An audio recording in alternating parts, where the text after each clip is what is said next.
और अगर आपको पैसों से जुड़ी कोई भी परेशानी आ रही है तो आपको किस देवी देवता की पूजा जरूर करनी चाहिए और उनको कुछ खास भोग क्या लगाना चाहिए? चलिए पंडित जी से जानते हैं। पंडित जी, पैसों की कमी से जूझ रहे हैं, फाइनेंशियल कंडीशन से जुड़ी, कैसे प्रसन्न करें भगवान को, क्या भोग लगाएं? देखो, ऐसा है, पूजा देवी भागवत के 3 स्कंध में 27वें अध्याय में एक वर्णन आता है जी।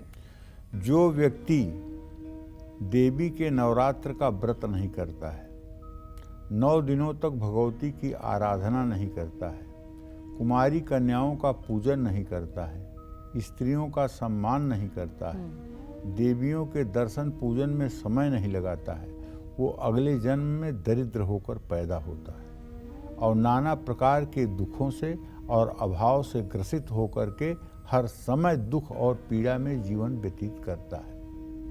और जो लोग नवरात्र का व्रत करते हैं, देवी देवताओं की ठीक ढंग से उपासना करते हैं, दुर्गा के पाठ करते हैं, कुमारी कन्याओं का पूजन करते हैं, महिलाओं का सम्मान करते हैं, वो अगले जन्म में शुचि नाम श्रीमताम गेहे योग भ्रष्टो भी जाते, उत्तम कुल में जन्म लेते हैं, उनकी अच्छी परवरिश होती है और वो बहुत सुखपूर्वक जीवन, आनंद पूर्वक जीवन व्यतीत करते हैं और अंत में उन्हें उत्तम गति की प्राप्ति भी होती है जी। वो नरकादि लोकों में नहीं जाते हैं।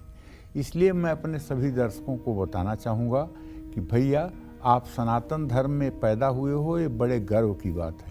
अगर आप रोगी नहीं हैं, अगर आप बीमार नहीं हैं, अगर आपका स्वास्थ्य ठीक है, अगर आपका डायबिटीज़ बहुत ज़्यादा बढ़ा हुआ नहीं है, अगर आपका ब्लड प्रेशर बहुत ऊंचे नीचे नहीं होता है, तो अगर आपकी उम्र 16 साल से ज़्यादा है, तो आपको नवरात्र के 9 दिनों के व्रत करने चाहिए और 9 दिनों के व्रत करके आपको महालक्ष्मी की आराधना करनी चाहिए।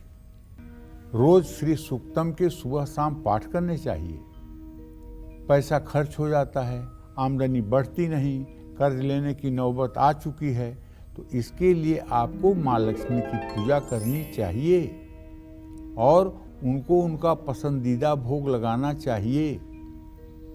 माँ लक्ष्मी का दक्षिणावर्ती शंख से अभिषेक करें। अब हम आपको एक मानस पूजा का श्लोक बताते हैं जो देवी को नैवेद्य के रूप में शंकराचार्य ने लिखा है। वो श्लोक बताते हैं, आप अपनी दुर्गा सप्तशती देखिएगा, उसमें ये श्लोक पढ़िएगा।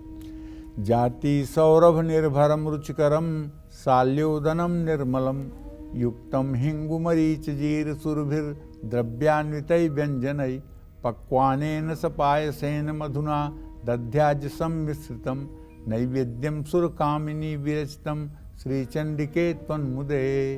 इसका अर्थ ये होता है कि एक सोने की थाली में बासमती चावल को घी और जीरे से छौंक करके सुगंधित बना दिया गया है और एक सोने की कटोरी में दही रखा हुआ है, एक सोने की कटोरी में खीर रखी हुई है, एक सोने की कटोरी में कढ़ी रखी हुई है और एक सोने की कटोरी में शहद रखा हुआ है और एक सोने का चम्मच है। इतनी चीज़ें आप अपने दोनों हाथों में लेकर के आंख बंद करके सामने कमल पर बैठी हुई महालक्ष्मी को देखते हुए उनके सामने आप इसको रखिए मानसिक रूप से और एक चांदी के गिलास में पानी भी मानसिक रूप से रखिए और उनसे प्रार्थना करिए कि हे माँ, ये देवताओं की पत्नियों द्वारा बनाया हुआ नैवेद्य है, इसको माँ स्वीकार कर लो। अगर आप मानस पूजा में रोज इस तरह से भोग लगाना शुरू कर दें तो 6 महीने के बाद वो समय दूर नहीं होगा जब आपके ऊपर संपूर्ण महालक्ष्मी की कृपा बरसेगी और प्रत्यक्ष रूप से माँ लक्ष्मी को केसर वाले चावल, खीर और पीली मिठाइयाँ ये आप समर्पित करिए। पैसों की तंगी को दूर करने के लिए 11 शुक्रवार माँ लक्ष्मी को लाल फूलों की माला चढ़ाइए, केसर वाली खीर का भोग लगाइए, माँ दुर्गा को खीर, मालपुआ, मीठा हलवा, पूरन पोली। पूरन पोली क्या है? अगर आप कभी कोल्हापुर, बम्बई कहीं जाएंगे और आप किसी रेस्टोरेंट में भी पूरन पोली का आर्डर देंगे तो वहाँ एक मीठी टाइप की रोटी बनती है जिसको पूरन पोली कहते हैं, उसका भी भोग लगा सकते हैं। केला, नारियल और मिठाई ये बहुत पसंद है।